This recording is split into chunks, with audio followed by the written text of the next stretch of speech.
Hey there, Hofstra fans, and welcome to another edition of the WB Mason Coaches Report right here on GoHofstra.com. I'm Mark Weiner with John Russo, the head coach of the Hofstra Pride Baseball Program. Coach, how's it going? Mark, good to be here. Thanks.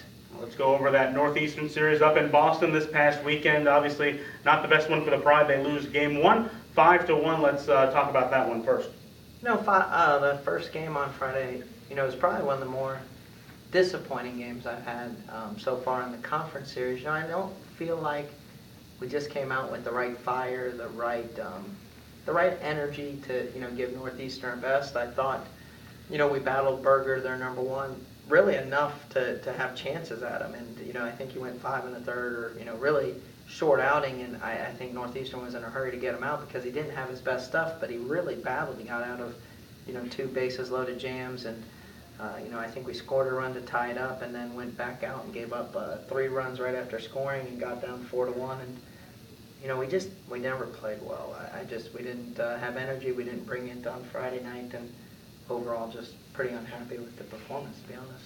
Low-scoring game in the middle game, a 3-2 loss, but Alec Eisenberg goes 6 innings, only gives up 2 earned runs, so the pitching performance, again, Alec Eisenberg getting better and better as the season progresses. 100%. I think, after the poor performance on Friday, the team answered the bell on Saturday and, got led by Alec on the mound, and Alec brought good energy.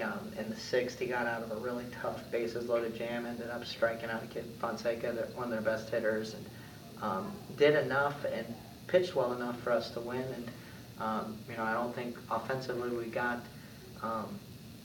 many chances to score some runs. And at the end of the day, I think it validates Northeastern's pitching. Over the course. At the end of the day, they are 11-5 or 10-5 in conference, and a lot to do with that is their arms on the weekend. And they did enough offensively to win the game on Saturday. That final game, an 8-3 loss, another game where the offense just went a little bit cold, and despite Brian McDonald's 2-run home run, put you guys up 2-0, they come back in the next inning. They did.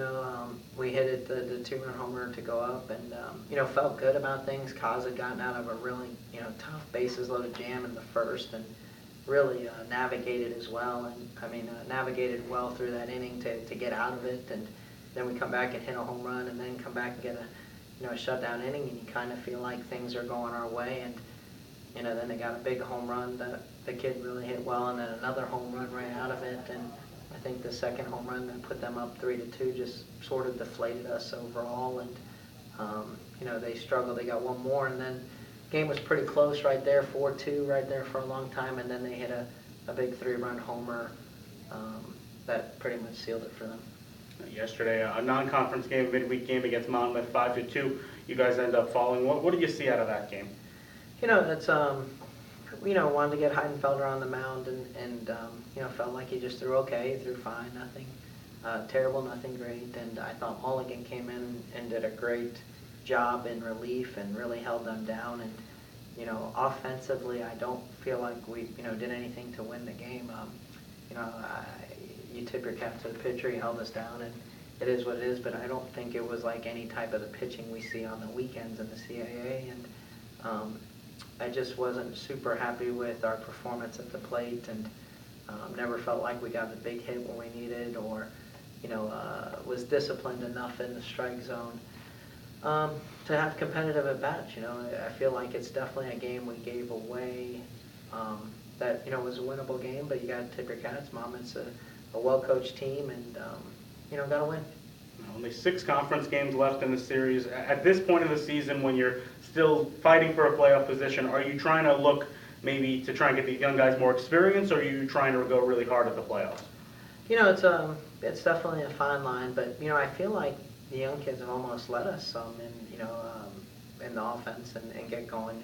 Matt and at the top, Stephen Foster at the top, and I feel like Chris Weiss has had some good games, and Jake Fallon gets in yesterday, gets a couple hits, and I looked this morning, he's in like 350 in conference, and so I think they definitely do need some time, and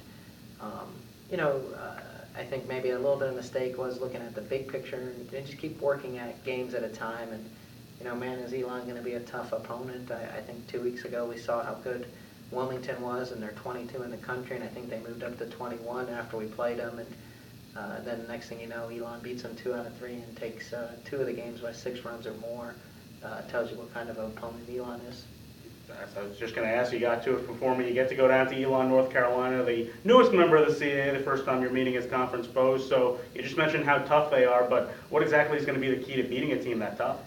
They do everything really well. They're strong on the mound. They really swing it. They're really aggressive running the bases. Maybe not so much like stealing, but taking the extra bases and just play hard for 27 innings. And right now they've got a lot of confidence going. They've been playing real well ever since entering conference play, and I think they're in the top 3 in the conference right now. And they're coming off a weekend where they take 2 of 3 from the 21 ranked team in the country. And it's like every CAA weekend's a big weekend. This is no different. A good thing is we're at home this weekend. I think we swing the bats. We obviously play a little bit better at home.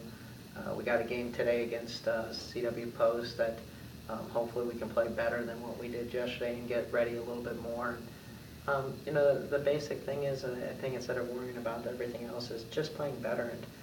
And I don't know how much necessarily this weekend we played better than what we had. And that was the first time this year I hadn't seen, great improvement, and we need to get back to playing better and getting the young kids better overall. The head coach of the Hofstra Pride baseball program, John Russo, thanks so much for the time. Good luck this weekend. Hey, thank you. This has been the WB Mason Coaches Report on GoHofstra.com.